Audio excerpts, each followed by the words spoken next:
So hello everyone. आज हम आ गए इलेक्ट्रोस्टैटिक चैप्टर का आपका इरोडोफ से 3.3 जो क्वेश्चन है वो लेके आए हम। और ये क्वेश्चन एक ऐसा क्वेश्चन है जो कि इस टॉपिक से क्वेश्चन आपको एडवांस में पूछा जा सकता है। काफ़ी हद तक अगर मेंस का लेवल भी हाई हुआ तो मेंस में भी पूछा जा सकता है। और सबसे इम्पोर्टेंट थिंग, ये एक बहुत ही ब्यूटीफुल कंसेप्ट है जो आपको सीखना चाहिए, आपको आना चाहिए अगर आप कॉम्पिटिटिव एग्ज़ाम्स के लिए तैयारी कर रहे हो। तो चलिए शुरू करते हैं क्वेश्चंस को सॉल्व करना। सबसे पहले क्वेश्चन में लिखा क्या है वो पढ़ते हैं। देखिए, टू स्मॉल इक्वली चार्ज्ड, हर एक लाइन का हर एक मीनिंग होता है तो उसको अच्छे से समझते समझते जाएंगे। टू स्मॉल इक्वली चार्ज, जो चार्ज है वो इक्वल है। Spheres each of mass m, दोनों का जो मास है वो मास m है।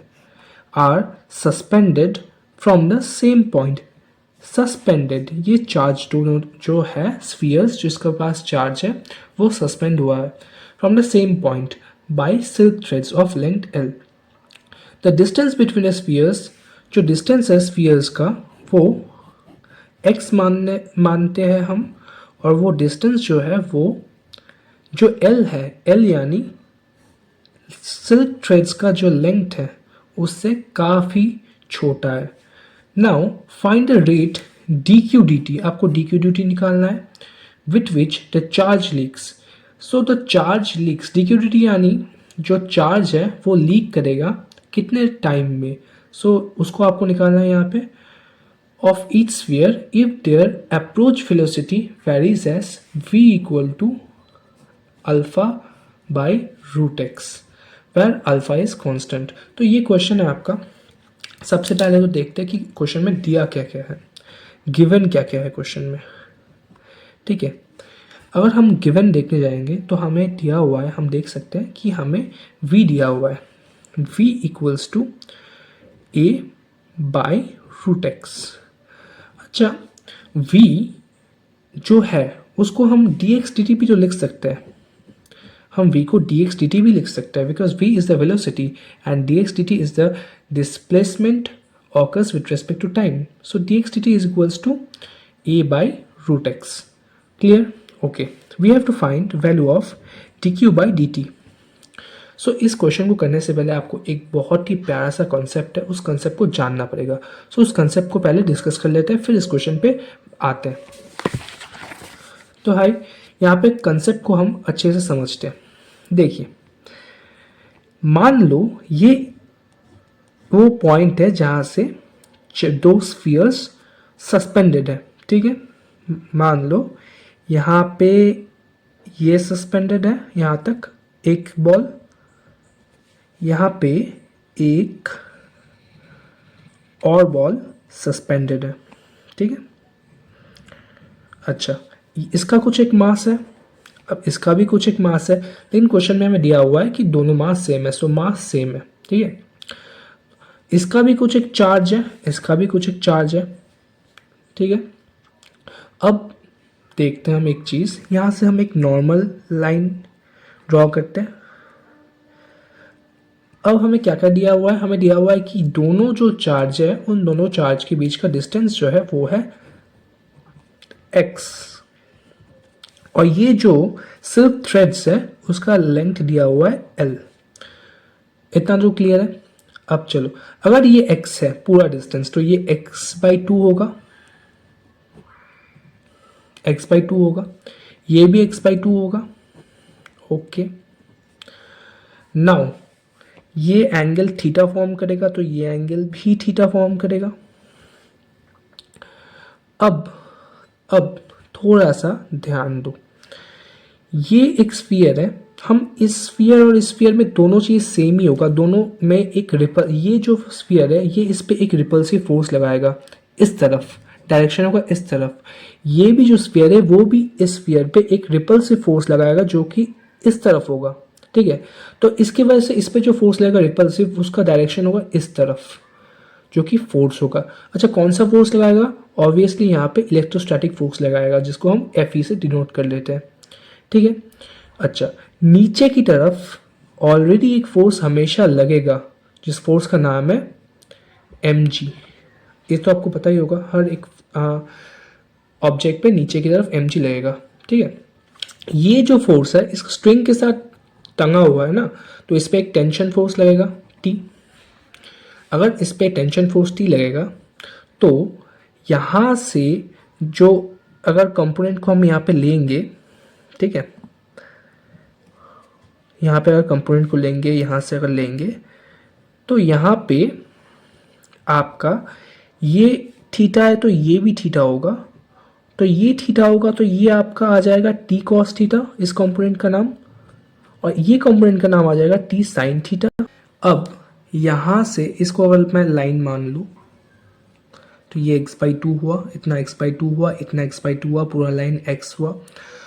अब ये टेंशन फोर्स यहाँ है, इसकी वजह से टी कॉस थीटा कॉम्पोनेंट यहाँ आया, ये टी साइन थीटा यहाँ है, इसकी वजह से टी साइन थीटा कॉम्पोनेंट यहाँ आया। अब देखो यहाँ पे जो ये फोर्स है जो कि इलेक्ट्रोस्टैटिक फोर्स है, वो इलेक्ट्रोस्टैटिक फोर्स को यहाँ पे टी साइन थीटा बैलेंस कर रहा है। ये इस साइड है, ये इस साइड है, तो ये इलेक्ट्रोस्टैटिक फोर्स को टी साइन थीटा बैलेंस कर रहा है।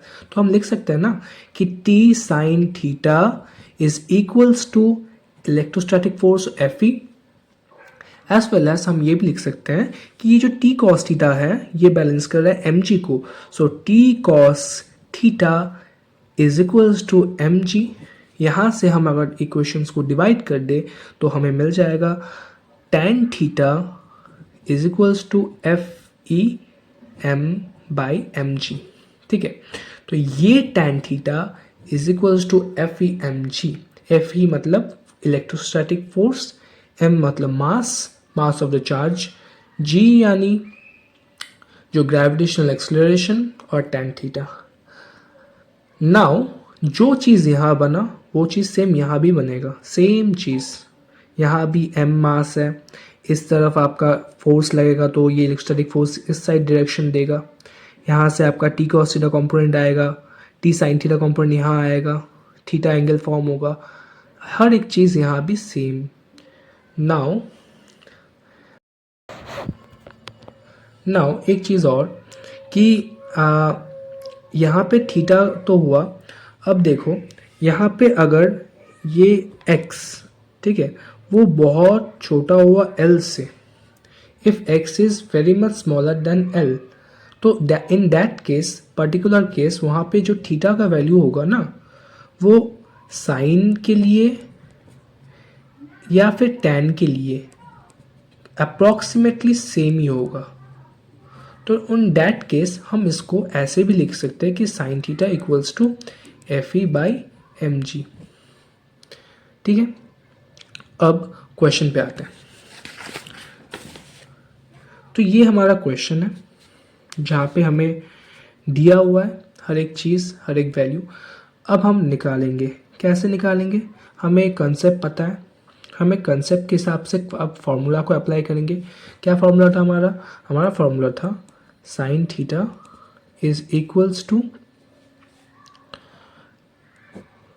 देख लेते हैं फॉर्मूला, एफ ई जो कि force of electrostatic by M जी।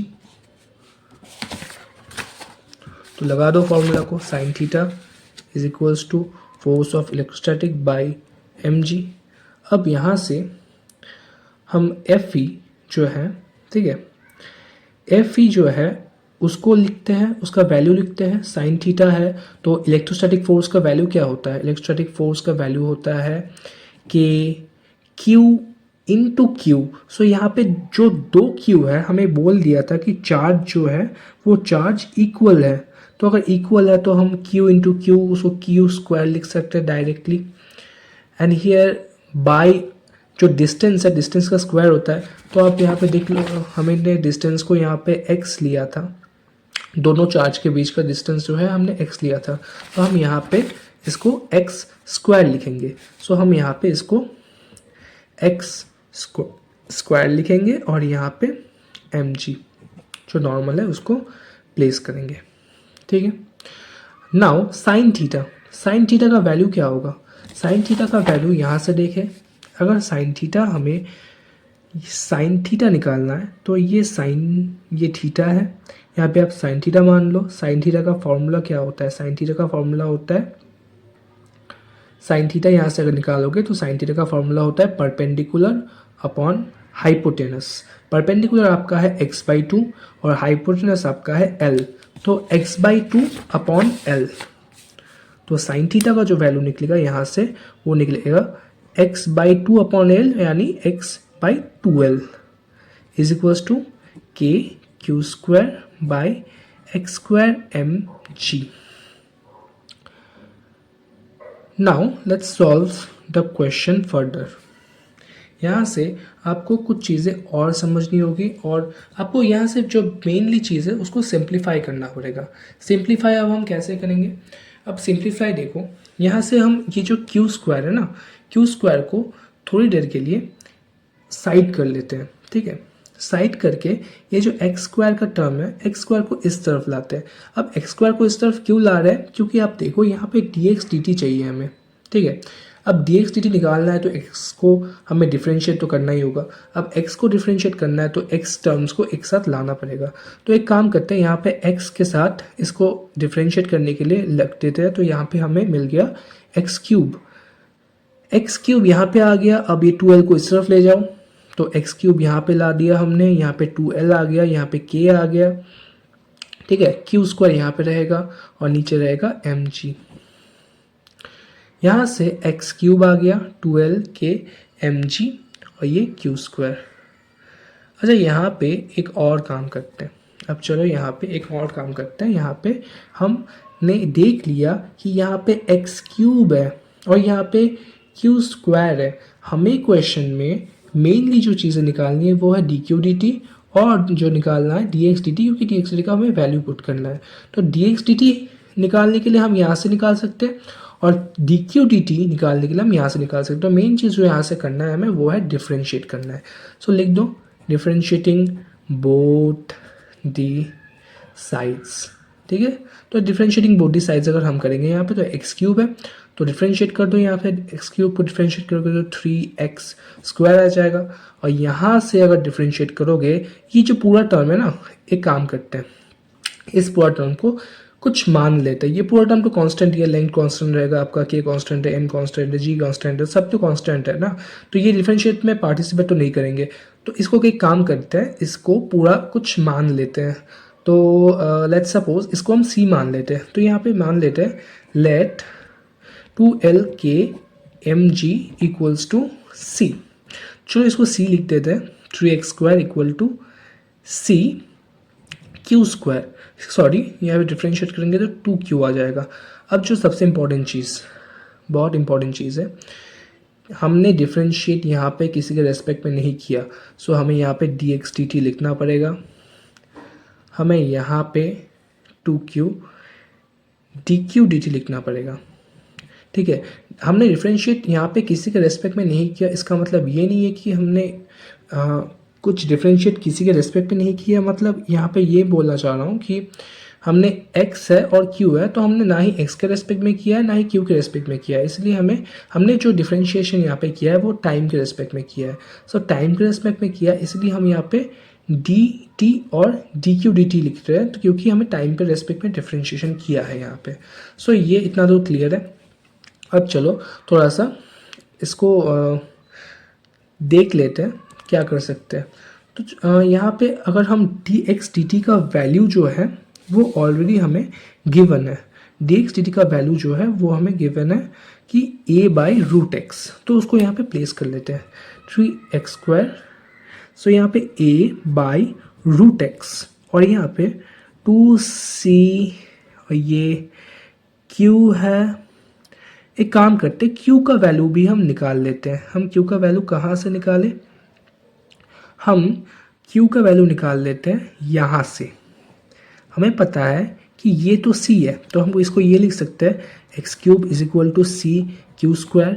हमें q चाहिए तो q एक साइड रखो, यहाँ पे x³ by c root over, तो यही निकल के आएगा आपका x3/2 और नीचे आ जाएगा आपका c root to the power half, या आपको √c लग दो यहाँ पे। तो 2c क्यू निकल के ये q की जगह पे हम इसको वैल्यू पुट कर लेते हैं q का। तो ये यहाँ पे आ जाएगा x टू दी पावर 3/2 और नीचे root c dq/dt। Now 3x² x² और ये root x, so x to the power 1/2 ऊपर जाएगा तो x to the power -12, x to the power -12 और x² है, तो यहाँ पे जब आप करोगे उसको तो ये x टू दी पावर 3/2 आ जाएगा। और यहाँ पे a और यहाँ पे 2c रूट ओवर है, तो ये कट के यहाँ पे रूट c आ जाएगा, x to the power 3/2 dq/dt। यहाँ से ये कट जाएगा आपका, ठीक है। कटने के बाद आपका जो वैल्यू आएगा वो आएगा यहाँ पे 3। आपको dq/dt निकालना है तो इसको एक साइड रखो, यहाँ इसको यहाँ पे ले आओ, ये हो गया आपका is equals to dq/dt। Now आप c का जो वैल्यू है, जो c हमने वैल्यू पहले कंसिडर किया था कि c का वैल्यू हमने 2Lk/mg कंसिडर किया था, तो उसको लगा दो 2√2Lk/mg is equals to dq/dt। जहाँ से यहाँ पे एक काम करते हैं, यहाँ से इसको ऐसे भी लिख सकते हैं हम, क्योंकि ये डिवाइड में है तो हम इसको ऐसे लिखते हैं mg/2Lk is equal to dq/dt। k का वैल्यू पुट कर लेते हैं, k का वैल्यू कितना होता है, वैल्यू नहीं पुट करेंगे यहाँ पे, k का एक्चुअल जो फॉर्मूला होता है k इज इक्वल टू 1/4πε0, ये लगा देते हैं mg/2L, k की जगह 1/4πε0, 1 है तो ऊपर चला जाएगा, तो यहाँ पे आके 4πε0 इज इक्वल टू dq/dt। इसको अगर अच्छे से लिखे तो 3/2√4πε0 mg/2L is equal to dq/dt and this is your final answer। तो आशा करता हूँ आपको समझ में आया होगा। ऐसे ही हम क्वेश्चंस को सॉल्व करते हैं जब हमें ऐसे दो चार्ज्ड स्फीयर्स को या चार्ज बॉडीज़ कुछ भी हो जो चार्ज लेके जो सस्पेंड हुआ है एक पर्टिकुलर पॉइंट से, तब हम इसी कॉन्सेप्ट को यूज़ करेंगे, ठीक है। तो आशा करता हूँ आपको समझ में आया होगा।